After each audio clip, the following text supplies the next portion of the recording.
Hi everyone, it's me Gaby and welcome back to my channel. And for today, we will have another episode of my tennis journey series. So I'm just gonna start from where I last stopped, which was me attending the Milo tennis clinic that my dad handled. So before we start, please don't forget to like, subscribe, and hit the notification bell so you won't miss out on my future updates.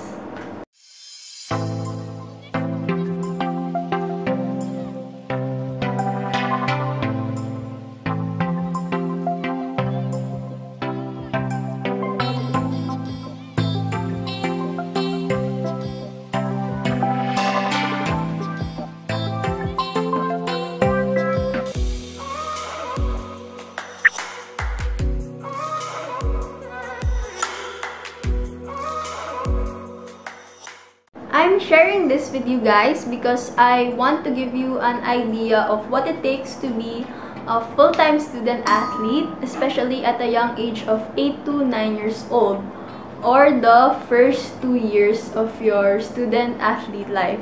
In case you didn't know, I started at 8 years old. For me, it wasn't easy. It was a balance of academics, training, and tournaments, plus the regular or normal play as a kid. And also, I'm gonna share with you what to expect in tournaments in Manila and in the province, and the level of competition there, and also the quality of opponents. It's gonna be another long story time, but okay, let's go. So after the tennis clinic, my dad started bringing me to the tennis court every day, and he taught me the proper forehand and backhand strokes, but I still didn't know how to serve yet. Well, I couldn't do a proper serve yet, but I was still learning, so I just kept hitting the ball. And yeah, so we go to this tennis club. It's called University Side Tennis Club, and go there every day. But the problem is there are a lot of club members, so the courts are always occupied, but it's okay because there is a volleyball court near the tennis court, so there's a big wall there, and whenever I couldn't play on the tennis courts, I would just go there and do some walling, and I just do walling the whole day. And actually, that wall is a big part of my tennis journey, so I really love that wall. And I love to do walling because I can never beat the wall. So a few months later, I joined my first tournament in Rizal Memorial, and I remember being so excited that I told my mom and my dad, "Oh, I'm gonna go home with the championship trophy," and they were happy for me and they cheered, "Oh yeah, you can beat them." But I'm pretty sure they knew that we were gonna go back home the next day because I'm gonna lose my first match anyways. Aww. And yeah, so when we got there, I was so shocked because all of my opponents looked they looked older than me, they looked more experienced, and I joined in a group 1 category tournament. So yeah, as expected, they were all better than me. Then I saw Kuya Mboy, so he is one of the trainers there in Rizal Memorial, and we're really close, and he also hits with me back when I was just starting to play tennis when I played in Rizal Memorial. So he took me to the draw sheets and he told me who I was gonna play against, and I was going to play at court number 1 against Team Gumban, who was seeded number 1 at the time. So I was excited and nervous at the same time. So I was getting ready for my match, and I was just waiting for my name to get called, and I noticed that there were a lot of people. The courts were crowded and the bleachers were full of people watching, and you could hear people cheering. It was such a new feeling to me. And by the way, here in the Philippines we have 10 under unisex, so boys and girls can play against each other. So the match was about to start and they called me and my opponent's name.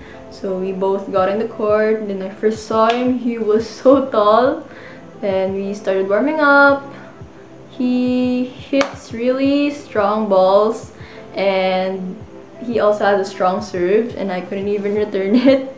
Then I noticed that people were coming to our bleachers. They wanted to watch our match, and I also heard that they were expecting me to be good because they heard that I was the niece of Bien and Gaby Zoleta, but they didn't know that I was only a beginner and I just started playing tennis. It was really funny actually because when they saw that I couldn't even return the ball, they left the bleachers one by one. And as expected, I lost the match and I was really sad. But my mom took me to the mall afterwards and we ate at a Japanese restaurant to make me feel better.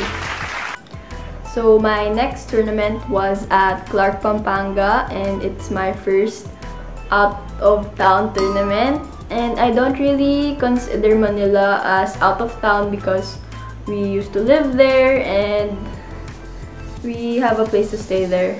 And this is also the first time I traveled this far for a tournament, and we also stayed in a nice hotel there. That tournament was really awesome. And it was also the first time I played against Alex Ayala, and that was also the first time we met.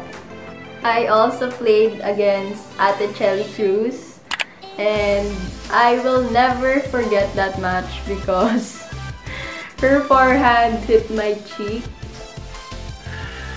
Her forehand hit my cheek. And my cheek turned red and it was sore the whole day. That's why I will never forget that match. And of course, I didn't win in both matches, so it's time to go home again. Yay! So I lost, and it's okay because it's only my second time joining a tournament. And also, my dad bought me a pair of tennis shoes from Nike. It's actually my first proper tennis shoes. So when we went back home, we decided to enroll me in school because it's almost time for back to school. And my dad found this really nice school that has a tennis court, and yeah, we decided to enroll there. It's a bit far from my old school, but we really needed more time on the court. So after training, I would go straight to the court to train. Then we would play until it got dark, and we'd stay there until maybe 7 p.m. It's a bit late, but it's a sacrifice we were willing to make. I joined another tournament in Valley Golf and Country Club in Antipolo City, and this time I joined 3 categories. So I joined 8 under, 10 under, and 12 under. And I played well. I think I improved a bit compared to my first 2 tournaments. But sadly, I lost my matches in 10 under and 12 under. But it's okay because it was a really long match. It was a 3-set match against Mia Saw. I lost, but I was happy because that was the first time I had a close fight. I still won my matches in the 8 under, but I lost to Alex Ayala in the finals again. So I was still happy with my silver medal, And by the way, that was the first 8 under tournament in the Philippines. And after that tournament, I became number 2 in the Philippines for the 8 under category. So at the end of the year, I joined my last tournament, which was here in my hometown, Lucena City. And that tournament is very memorable for me. I played really well and I beat a couple of good players who are older than me. And also, I won my first championship! I was champion in the 12 under category, and I even got featured in the newspaper. So I was really proud of my 2 awards before the year ended. 1 silver medal and 1 champion trophy. Not bad for a kid who just started playing a few months ago. And the year ended really well for me. I was lucky to have a dad who is also my coach. He prepared me well in tournaments and he explained to me how to handle wins and losses and also what to expect in each match, and most importantly, to trust the process and focus on improving and not on winning. Because in the early stage of your game, it is more important to improve on all the aspects of your game than to win. So that's it for my episode 2 of my tennis journey series. I hope you guys enjoyed listening to my story, and I'm so sorry for my hair. I hope you also learned something from my experience, and please don't forget to like, subscribe, and hit the notification bell so you won't miss out on my future updates. So, see you in the next video. Bye!